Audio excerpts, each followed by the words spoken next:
আমি সংক্ষেপে শুধু একটি কথা বলবো। আমরা সকলে জানি যে আমরা একটি বিশেষ পরিবেশে, এবং সে পরিবেশটা হচ্ছে স্বাধীন এবং উন্মুক্ত পরিবেশে, মানে নিজেদের মতো করে নিজেদের অনুষ্ঠান নিজেরাই নিজেদের মতো করে, কারো প্রভাব মুক্ত হয়ে, কোনো সকল প্রকার আশঙ্কা মুক্ত হয়ে আজকে এই অনুষ্ঠান করার সুযোগ আমরা পেয়েছি। আমাদেরকে এই পরিবেশের সদ্ব্যবহার করতে হবে। আমাদেরকে আগামীতে একটি সুন্দর সমাজ গড়তে হলে আমরা বলা হয়ে থাকে যে আমরা অনেকবার স্বাধীন হলাম, 47-এ হলাম, 71-এ হলাম, আবার নতুন করে স্বাধীন হলাম।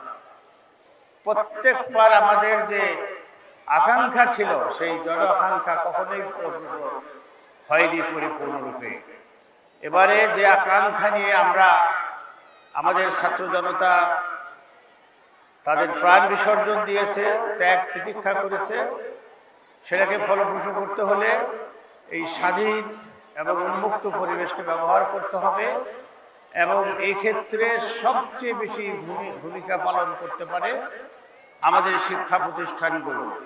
এই শিক্ষা প্রতিষ্ঠানের সঙ্গে যারা পরিচালনার সঙ্গে যারা জড়িত আছে, তারা, শিক্ষকরা, শিক্ষার্থীরা, যদি আমরা এই পরিবেশের সদ্ব্যবহার করতে পারি, যদি আমরা ভবিষ্যতের জন্য সুন্দর নাগরিক গড়ে তুলতে পারি, একমাত্র তাহলেই আমাদের যে নাম জানা অজানা শত শত ভাইয়েরা, ভাই বোনেরা প্রাণ দিয়েছে, আবু সাঈদ এবং মুগ্ধরা, সেটা সফল হবে।